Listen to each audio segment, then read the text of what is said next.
Maintenant, on va parler des jointures maintenant externes. Pour rappel, dans la précédente vidéo, on s'est arrêté ici. On a parlé des jointures internes, comment ça se fait, tout ça là. J'ai expliqué la notion, on a fait des trucs. Donc, ceux qui n'ont pas encore regardé la première vidéo qui explique la notion des jointures, de l'interconnexion entre les tables, et nous avons parlé des jointures internes. Et voilà, là, on s'est arrêté. Ceux qui n'ont pas encore visualisé la vidéo, allez regarder la vidéo. Je vais mettre en tout cas le lien ou bien de la playlist et puis de la vidéo en haut ici, quelque part ici en haut ici, vous allez voir. Donc allez regarder dans la playlist, débuter le web avec PHP MySQL, regardez ça et commentez ça, abonnez-vous. Ceux qui sont les premières personnes à regarder cette vidéo ou bien la première qui sont les premiers sur cette chaîne maintenant, abonnez-vous sur la chaîne. Nous avons beaucoup de choses à faire ensemble, nous avons beaucoup de choses à voir dans la programmation, et aussi n'oubliez pas de cliquer sur la cloche de notification pour être les premières personnes à être notifiées lorsque je vais publier maintenant les prochaines vidéos.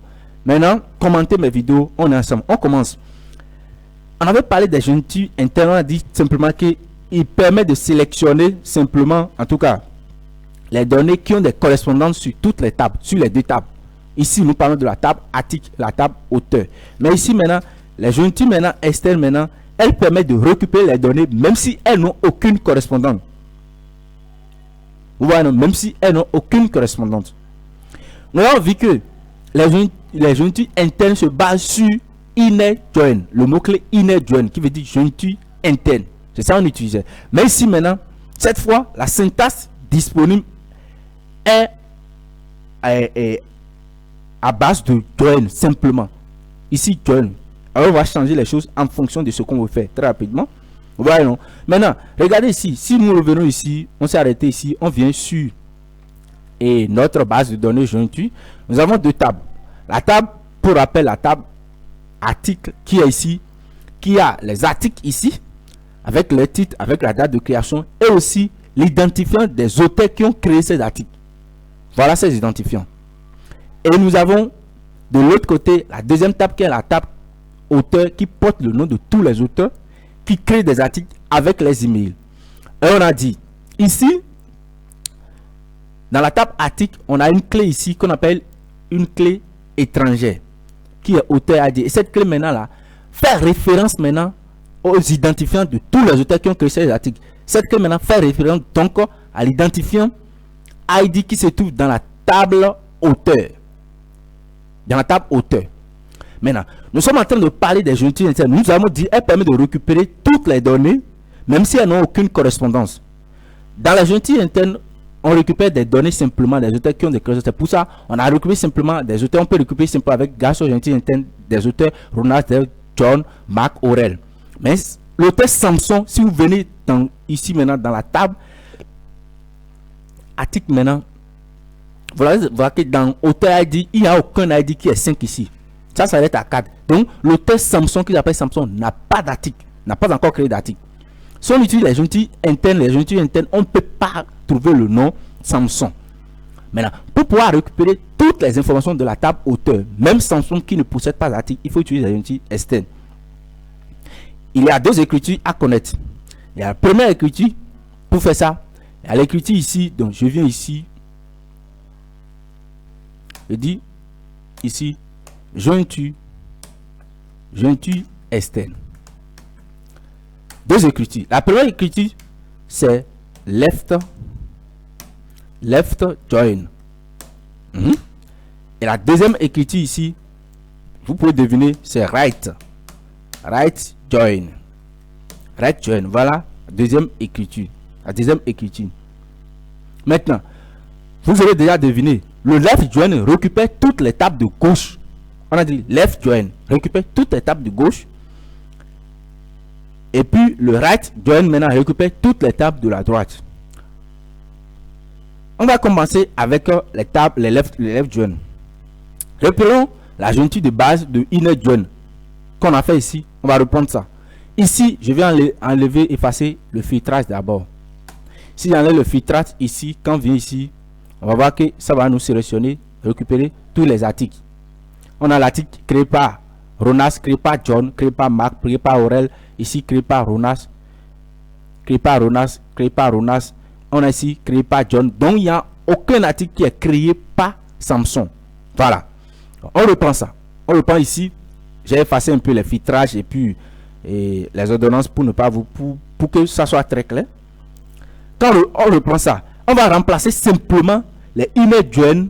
On va remplacer le inner par left. Donc, au lieu d'écrire inner join ici, on va remplacer le inner ici par left. On remplace ça par left. Donc, on a ici select AU prénom dans, ça dit quoi, on va sélectionner dans la table auteur, parce qu'on a dit, on a utilisé des alias, on a dit auteur est égal à AU. Donc on récupère le prénom, le titre, le contenu des tables auteurs qu'on a utilisé les alias dénommés comme AU et des tables articles. J'ai déjà expliqué tout ça là, les alias utilisant déjà tout ce qui est ici dans la précédente vidéo. Donc je vous en prie d'aller regarder la première vidéo si vous n'avez pas encore, sinon ici vous aurez du mal à comprendre. Je parle ici à ceux qui ont déjà regardé la vidéo précédente. C'est en regardant la vidéo que vous pouvez comprendre ce qui se passe ici. On se comprend. Maintenant, on continue. Si vous n'avez pas encore regardé, mettez pause, allez regarder la précédente vidéo d'abord avant de venir ici. Maintenant, sélectionnez tout. Et ici, au lieu de mettre inner join, on va remplacer le inner par left. Et quand on met left maintenant, on met article ici, tout ça là. Maintenant, ici, et auteur maintenant est appelé la table de gauche. Parce que regardez, entre le mot-clé left join, entre ces deux mots, ces mots-clés là, left join ici, à gauche on a la table auteur et à droite on a la table article. Donc la table auteur maintenant est appelée la table de gauche et la table article ici maintenant est appelée la table de droite. Left join maintenant demande à récupérer tout le contenu. Ça veut dire quoi? Ça veut dire tout le contenu et puis le titre. Tout le contenu plutôt pour être de la table gauche. Donc, tous les auteurs. Voilà, non? Ici maintenant, c'est-à-dire left join demande de récupérer. Quand même left join, ça demande simplement de récupérer et tous les contenus de la table gauche, c'est-à-dire de la table auteur. Donc, il est en train de demander quoi? De récupérer maintenant tous les auteurs. Même ceux qui n'ont pas d'équivalence dans la table article. Est-ce que tu comprends? Ici maintenant, quand on met left join veut dire récupère tout le contenu de la table auteur. Parce que la table auteur est la table gauche. Même ceux qui n'ont pas de correspondance dans la table article. Et quand on fait ça, quand on va venir ici, on va actualiser ici.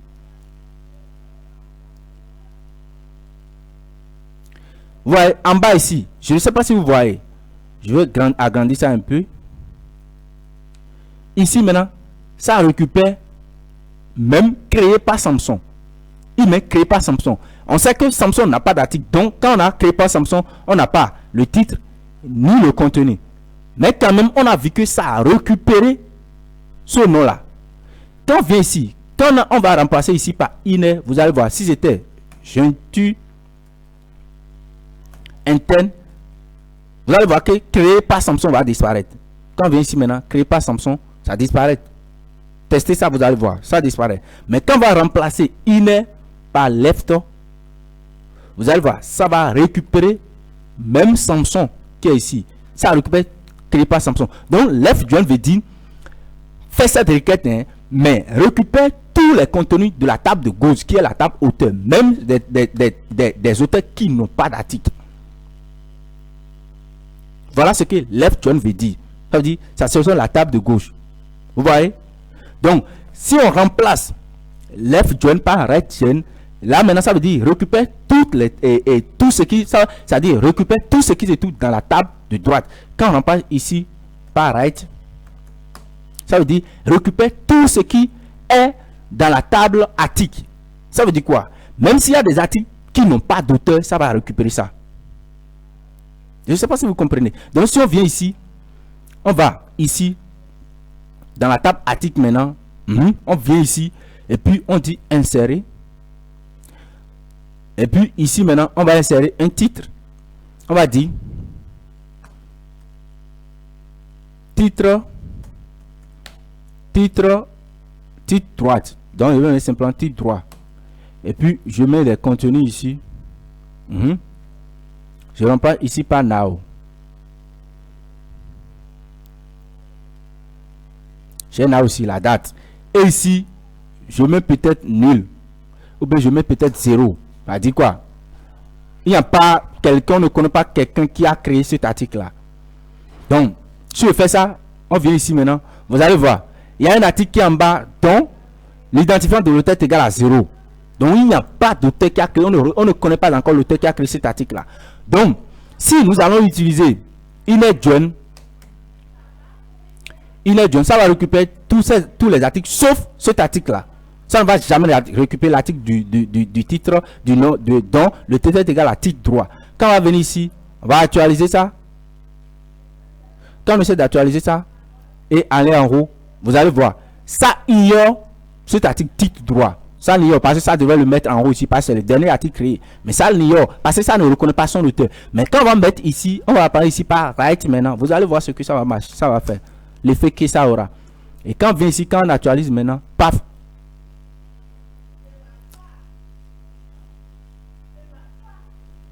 On va voir que même, vous voyez, ça a récupéré ça. Titre droit. Ça m'a créé par. On a créé par. Mais on ne sait pas celui qui a créé ça. On a créé par. On ne connaît pas celui qui a créé ça. On ne connaît pas celui qui a créé ça. Mais quand même, on récupère ça. Et on met titre droit. Il récupère ça. Titre droit. Vous voyez, le titre c'est titre droit. Vous voyez, non? Même si ça n'a pas de correspondance dans la table auteur. Donc, ça récupère, même si l'information n'a pas de correspondance dans la deuxième table, ça va récupérer ça. C'est ce que fait les gentils externes ça. Et quand vous mettez right, vous jouez simplement sur le mot right et left. Si vous voulez sélectionner toutes les informations de la table de gauche, vous mettez left. Si toutes les informations de la table droite, vous mettez right. Et c'est tout, vous jouez sur ça. C'est un peu le fonctionnement des gentils externes. Et c'est ce que je vais vous montrer dans cette partie. C'est pour ça que j'ai dit cette vidéo ne va pas trop durer. Ça ne va pas trop durer, vous voyez, non? Donc ça n'a pas duré. Merci quand même d'avoir visualisé la vidéo. Si la vidéo vous a plu, n'hésitez pas de commenter, de dire ce que vous pensez de ça, de liker la vidéo, de partager ça, de vous abonner si ce n'est pas encore fait, de cliquer sur la cloche de notification. Nous sommes ensemble. Je pense que dans la prochaine vidéo maintenant, on va vous parler des expressions régulières. En tout cas, j'admets que c'est des choses extrêmement délicates que les gens n'arrivent pas à très vite comprendre. C'est un peu ça, vous donner un peu les mots de terme, mais soyez tranquille, c'est très simple.